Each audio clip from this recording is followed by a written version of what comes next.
বাসাই থেকে ট্রেন ধরার জন্য অপেক্ষা করছি। ভাই ও অপেক্ষা করছে ট্রেন আসার। এইমাত্র ট্রেন পৌঁছালো, তবে এটা আমাদের ট্রেন না। আমরা নর্থ ইস্ট এক্সপ্রেসে পাটনা পৌঁছাবো। পাটনা পৌঁছে স্টেশন থেকে নামার পথে, তবে এটা পাটনা স্টেশন নয়, এটা দানাপুর স্টেশন। এই দানাপুর স্টেশনে নামলাম কারণ আমার এক্সাম রয়েছে। এক্সাম দেওয়ার উদ্দেশ্যে এসেছি, তবে এক্সাম বিকেলের দিকে, লাস্ট শিফটে 3:30 থেকে শুরু। তার আগে আমরা চিড়িয়াখানার উদ্দেশ্যে রওনা দেব। দানাপুর থেকে উঠে পড়লাম অটো করে। সেখান থেকে মাত্র 20 টাকা ভাড়া এবং তারপরে বাইক ভাড়া হিসেবে 15 টাকা দিয়ে আমরা পৌঁছাবো চিড়িয়াখানার উদ্দেশ্যে। অতি সুন্দর জায়গা, দেখতে মনোরম একটা পরিবেশ। পাটনা চিড়িয়াখানা পৌঁছানোর আগে আমাদের কথা হয়েছিল টোটোওয়ালার সঙ্গে, উনি বলেছিলাম। এরপরে আমরা পাটনা পৌঁছালাম।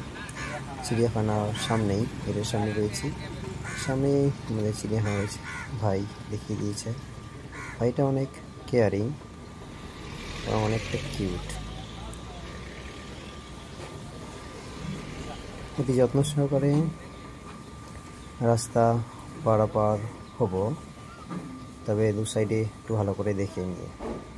সামনেই আমাদের চিড়িয়াখানার দ্বিতীয় গেট। প্রথম গেট আরও একটু দূরে রয়েছে। আমরা এই দ্বিতীয় গেটে প্রথম দিকে টিকিট সংগ্রহ করব। তো টিকিট কাউন্টারের উদ্দেশ্যে রওনা দেওয়া। এখান থেকে আমরা টিকিট নেব। ভাই টিকিট নিচ্ছেন, টিকিটের বিলটাকে নিয়ে এরপরে আমরা গেট দিয়ে প্রবেশ করবো। তবে তার আগে দেখে নেওয়া কি কি দেখবো। অনেক কিছু দেখিয়ে দিচ্ছে ভাই। এটা দেখবো, তা দেখবো, এই দেখবো, ওই দেখবো, সবই দেখবো। সবশেষে একটি মজার ঘটনা, আমরা এক্সিট গেট দিয়ে প্রবেশ করেছি, তবে দারোয়ান আমাদের দেখিয়ে দিচ্ছেন এন্ট্রি গেট। আমরা পুনরায় এক্সিট গেট দিয়ে বার হয়ে এন্ট্রি গেট দিয়ে প্রবেশ করব। তবে একটি সতর্ক বার্তা, এখানে প্লাস্টিক নিষিদ্ধ। আমরা প্রবেশ করলাম। এরপরেই প্রথমেই আমরা দেখছি এটি হোয়াইট পিকক। কি সুন্দর দেখাচ্ছে পিককটিকে। ভাই এই পিককটির ক্যামেরা করছে এবং তার পিছনে আমিও ক্যামেরা করছি। ভাই বৌদিকে পিকক এখানকার মনোরম পরিবেশটি দেখাচ্ছে। এর পরবর্তীতে আমরা পৌঁছালাম স্নেক দেখার উদ্দেশ্যে। এটি স্নেকের প্রবেশ পথ।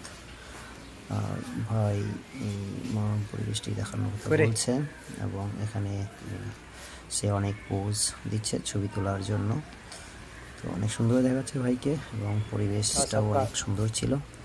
আমরা সামনের দিকে এগিয়ে যাব সাপ দেখার উদ্দেশ্যে। প্রথমেই যে সাপটি দেখলাম এটা হচ্ছে পাইথন। এরপরে আরেকটি সাপ, যার নাম আমার জানা নেই, তবে এখানে একটি ঘটনা দেখে আশ্চর্য হলাম। এই যে বাচ্চাগুলো রয়েছে, এদের জীবন কত দুর্বিষহ। এরপর ভাল্লুক দুটি কত কিউট খেলা করছে। তারপরে কচ্ছপ দেখলাম, তবে কচ্ছপগুলি বড় ছিল না, ছোট, অনেকটা ছোট ছিল। এর পরবর্তীতে বাদরের একটি প্রজাতি লাঙ্গুর। এই লাঙ্গুরের বৈশিষ্ট্য এই লেজটা অনেক বড়।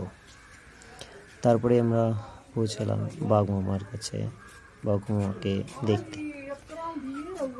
অনেকটা দূরে বাঘকে দেখা যাচ্ছিল, সে জলের মধ্যে বসে বিশ্রাম করছে এবং জল পান করছে। অনেকটা সুন্দর দেখাচ্ছিল। এরপরে আমরা চলে আসলাম মানুষের পূর্বপুরুষকে দেখতে। তারা দুইজনে অনেক খেলা করছে এবং তাদেরকে অনেকটা কিউটও দেখাচ্ছে।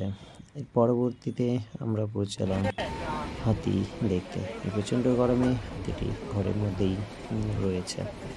সর্বশেষে বাড়ি ফেরার পথে কি অবস্থা!